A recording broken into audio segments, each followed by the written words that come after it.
800. C'est une vente aux enchères peu banale qui a lieu à Gien. Non seulement elle se déroule sur 3 jours, mais elle fait suite à une longue polémique opposant la commune de Saint-Brisson-sur-Loire dans le Loiret aux amis du château. Car les quelques 800 objets proposés font partie du patrimoine historique de ce château du XIIe siècle, légué à la commune en juillet 87. Nous avons eu donc le droit d'ouvrir tous les placards et de vider tous les placards. Et donc il y a une multitude de vaisselle. On a trouvé 32 carafes.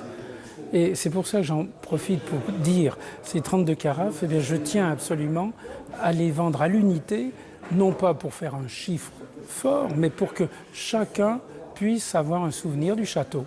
Parmi les belles pièces proposées à la vente, ce lustre palmier à 9 branches, ciselé et doré, mis à prix 4 500 €, ou encore cette coupe frappée aux armes du marquis de Saint-Brisson.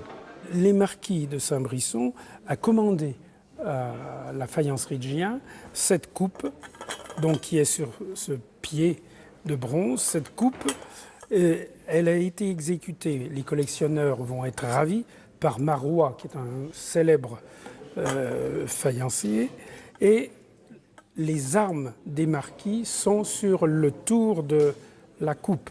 Donc c'est un objet exceptionnel. Parmi les acheteurs, plusieurs membres de l'association des Amis du Château qui ont tenté d'empêcher cette vente et qui, par défaut, ont acquis une demi-douzaine d'objets symboliques.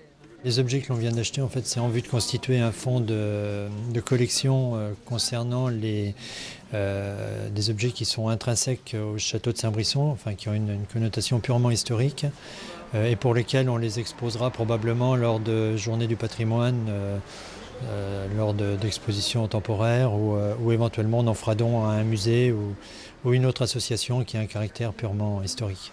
Il ne restera au château de Saint-Brisson que les meubles et quelques objets préemptés par la commune. Reste à savoir ce qu'en fera le nouveau propriétaire.